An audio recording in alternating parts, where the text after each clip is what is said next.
Hi, roses. I'm Rosie, the psychic reader at the Psychic Ward, and roses are red. Violets are blue, but I'm actually reading the energy, not just writing the waves like some people do. If that's something you can connect to, like the video, subscribe to the channel, and watch the playlist. The playlist is called Expansion and Release, and we are in day 3 of this energy.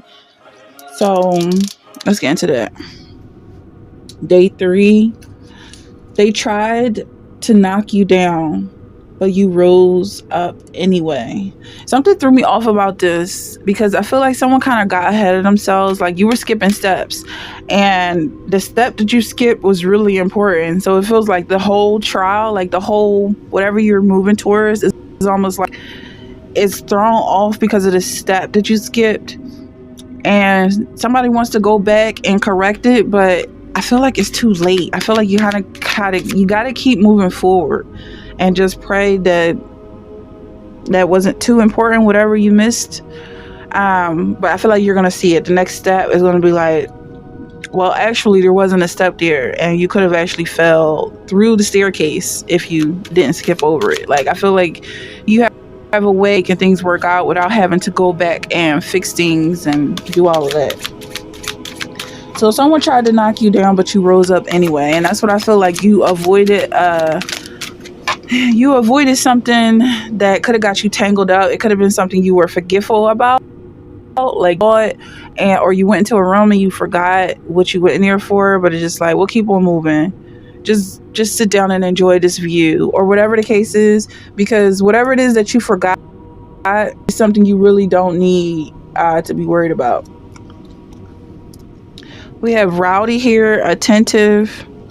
Things could be getting rowdy for you, or you could be sitting around a rowdy group who's paying a lot of attention to you. Like, this is so typical. I know I'm not the only one who goes through this.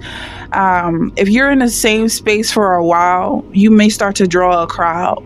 Like, if you're someone who studies, or whatever the case is, if you read a lot, people who read tend to sit in the same space for a long time.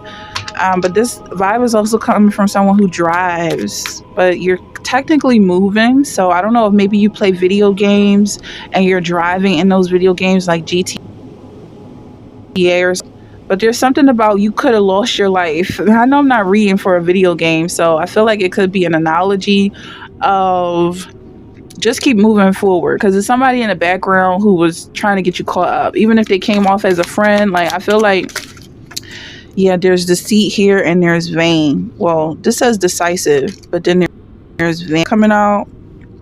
But I'm seeing that as decisive. Like, they wanted you to hurry up and make a decision, but it was some deceit there. Like, basically, like these people really aren't your friends.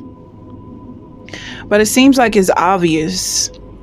Like, they're obviously latched onto you as if you guys are in a relationship, but I feel like you don't even know these people.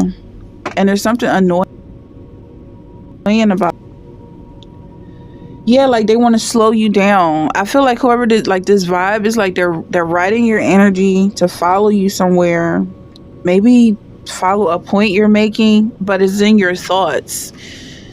These are mind readers, and it's very sinister and invasive what they're doing. So their personality is supposed to be like, oh, super lighthearted and super fun, and oh, we're just standing in the background giggling about this joke. But really, they're trying to read your mind. They're trying to read your energy. And that's where this forgetfulness is coming from, because I feel like you're going to forget everything that they're trying to snoop on.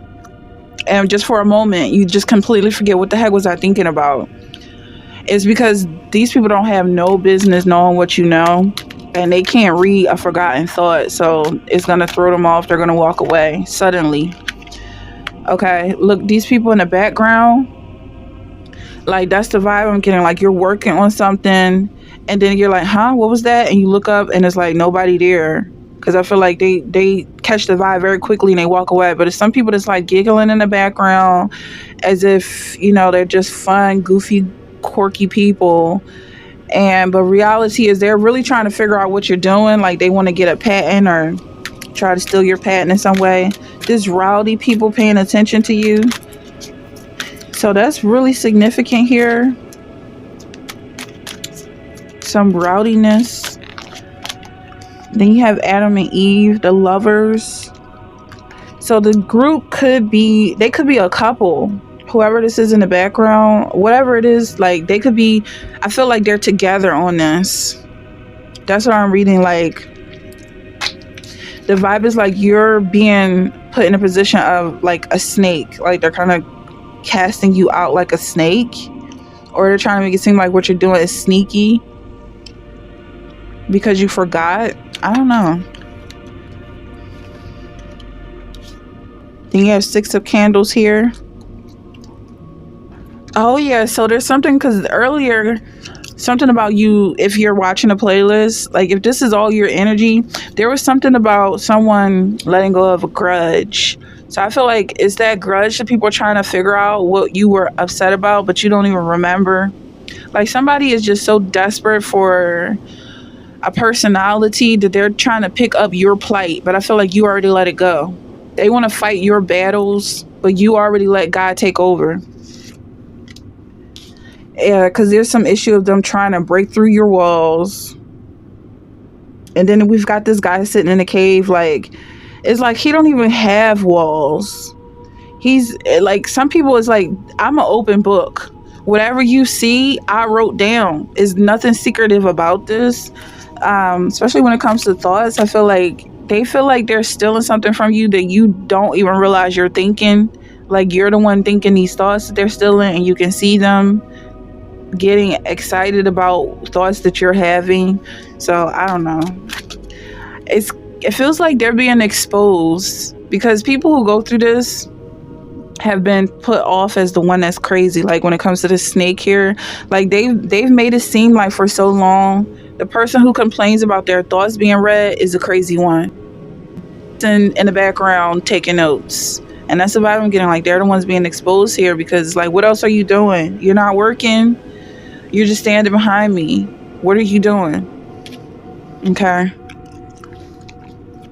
Trying to make you make a decision or trying to make you throw you off in some way. But because you just forget, it's like, okay, God can give you that thought back. You don't have to go back and remember and try and go crazy. Like, is this dementia? Like, no, God is giving you thoughts. You're downloading energy from source. And when that source cuts off, it's just because they don't hear it anymore. It's still coming to you. It's always coming to you. Like, they can never cut it off. Also, I'm getting something about a snake, like a snake pump or a sump pump. Like someone like stepping on the holes of your thoughts, trying to cut off your circulation in some way, and that's just not working because they don't have the strength to cut off your source of light. This could be your connection to the world, like someone's trying to isolate you from the world or seclude you in some way. But you being connected to the sun, you're connected to the sky, you're connected to the environment. Some kooky person in the background trying to make it seem like it's just you and them is the weirdo. That's the weirdo. That's the person that's already isolated and has no connection to God. You're not the weirdo. If there was any discrepancies or confusion, because that's what I feel like for them, if they forget their thought, it's the end of the world. That's why they feed on other people's energy, because it's so exhausting to have to constantly be your own engine. But because you're connected to God, you can relax. God is the one driving. Yeah, that's what I'm getting. Like, even when you sleep, the angels are working overtime with your manifestation. Your desires is their personal agenda is their cause to bring it to fruition, whatever your desires are. Okay, if that came out clearly, if that's something you're resonating with, let me know in the comment section. That's the energy I have, and I'll see you in the next one.